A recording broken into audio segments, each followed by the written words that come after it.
झालेले मुलं ते सांभाळायला, त्याच्यासाठी बनवलेलं घर सांभाळायला, आपल्या व्यवस्थेत सांभाळायला, हे सगळं आपल्याला सांभाळायला दिलेलं आहे. आणि म्हणून हे सांभाळण्यापुरते आपण आहोत.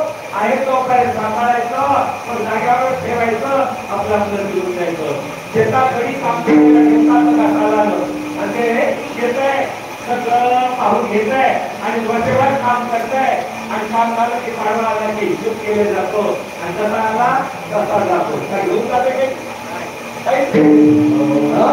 तसंच आपल्याकडे सारखं काम आहे.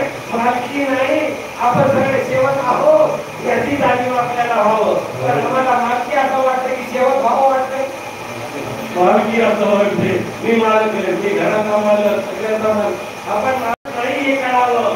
आपण सेवक आहोत. आपण कोणाचे सेवक आहोत म्हटलं तर भगवंताचे सेवक आहोत. हे सगळं देवाचं आहे. आणि पार्वती मातेने म्हणलं पहिला अवतार देवापायी शिवापायी, पण आपणही शिवाचाच अवतार म्हणून आपण करावा. आपण मुक्तपणे निघून जावं. आपल्याला याचं गोष्ट राहत नाही. आपण गोष्ट घेतल्याशिवाय राहत नाही. आपल्याला फुकट मिळालेली वाटते. वाटला फुकाचा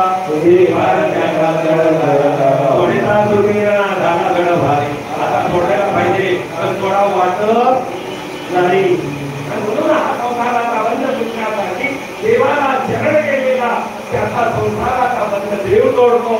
आणि म्हणून दोन्ही संसार बंद करण्यासाठी अंतःकरण, आपल्या अंतःकरणामध्ये आपलं मन बुद्धी संस्कार आपल्याकडे घेतो आणि आपल्याला सुखी करतो.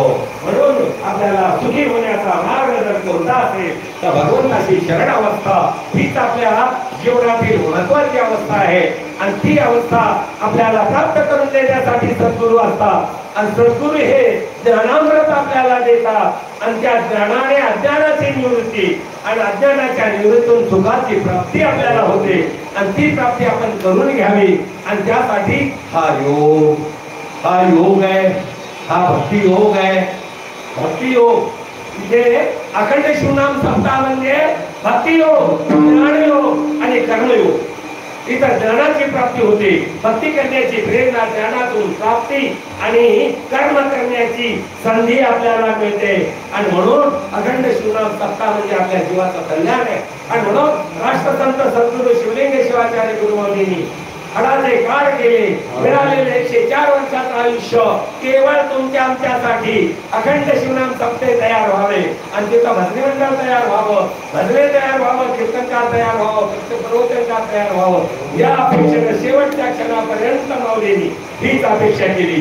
आणि शेवटी सांगितली जा घरी आता आणि गुरुभक्ती करा, देवाची भक्ती करा आणि जीवाचं कल्याण करून घ्या.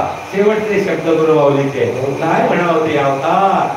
आणि त्यांनी एवढं आपल्यासाठी केलेलं आहे आणि त्यामध्येच आपलं कल्याण आहे. आणि ते कल्याण करून घेणं म्हणजे गावोगाव भजनी मंडळ आणि गावोगाव सप्ताह. सप्त्यामधून आपल्याला खूप प्राप्त होत आहे.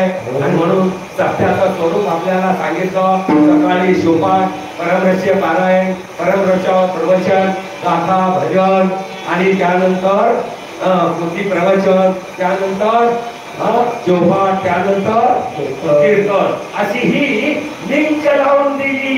पण आता आम्ही ती लिंक सोडून द्यायलो आणि मध्येच काहीतरी घुसवायलो आणि लोकांना खुश करायलो. पण खुश होण्यासाठी नाही बाबा, इथं चिंतनासाठी आहे. आणि म्हणून त्यांनी लावून दिलेला मार्ग आपण सांभाळावा. आपण वाहत जाऊ नये. प्रवाह फार जोरात सुटलेला आहे आणि ह्या प्रवाहाच्या विरुद्ध वाहता येत नाही, पण प्रवाहामध्ये वाहताही जाता येत नाही. आणि म्हणून आपण आपला विचार करावा आणि त्या माध्यमातून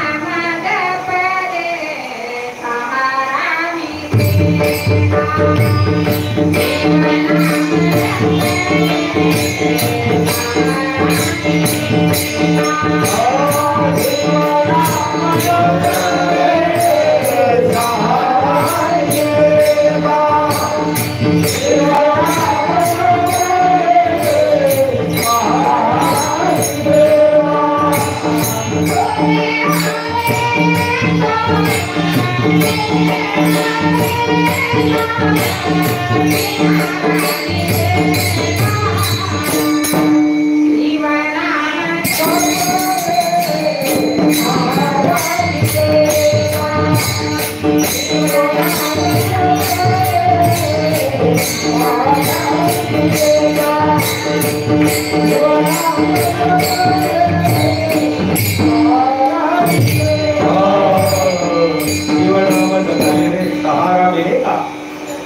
अगदी त्याच माध्यमातून आपल्याला सांगितलेलं शिवनाम शिवनाम आपण जपायला पाहिजे म्हणून गुरुमौली आपल्याला नाम देतात.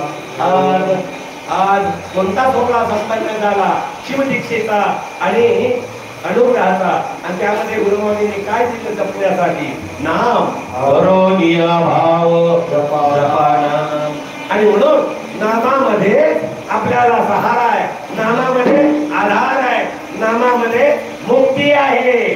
नाम मुक्तीचे कलियुगी नामाविनो नसे तुझे हो साध. म्हणून नाम हा सहारा आहे. आपण बुडायला लागलेलो कशात अज्ञानानं संसारात बुडायला लागलेलो आणि मिळालेलं आयुष्य वाया घालून आपण पुनर्वी जननम पुनर्वी मरणम पुन्हा जन्म पुन्हा मरण 84च्या फेऱ्यात पडायला लागलेलो आणि म्हणून आपल्याला सहारा आधार जर कशाचा असेल तर नामाची आधार बसावा लागेल. आणि म्हणून नामाची गोडी नामाची आवड लागावी म्हणून अखंड शिवनाम सप्ताह त्या सप्त्याच्या माध्यमातून नामाचं महत्व शिवपाठातून नामाचं महत्व आणि म्हणून ते नाम घ्यावं. पण कसं घ्यावं? डॉक्टर औषध देतात आणि त्याला मात्रा सांगतात. कशात घ्यायचं औषध? पाण्यात घ्या, चहामध्ये घ्या. घेण्याची मात्रा कशामध्ये घ्या? चहामध्ये टाकून घ्या, काही तुपामध्ये घ्या, काही लग्नामध्ये घ्या औषध. ती मात्रा सांगतात. तशी नामाची मात्रा कशामध्ये घ्यायची ती सांगितलेलं आहे. नाम मात्रा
प्रेम रसे घेता नाते भवरो.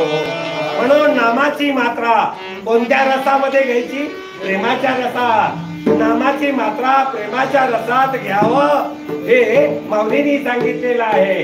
आणि प्रेमाच्या नामाची मात्रा प्रेमाच्या रसात प्रेम रसे आणि घेताना से भवरोग. आपला रोग कोणता आहे म्हटलं तर भवरोग. भवरोग कळाला का? भवरोग म्हणजे जन्म मृत्यूचा रोग.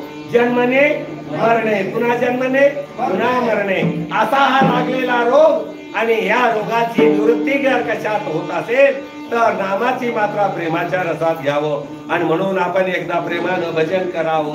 शंकर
एक चाललं महिला मंडळ साबरा ज्योतिबाई स्वामी साबरा आणि कागबन भजनी मंडळ. ज्योतिबाई पुढे म्हणायचं, कागबन मागे म्हणायचं. माईक घ्या, माईक समोर या. माईक या की.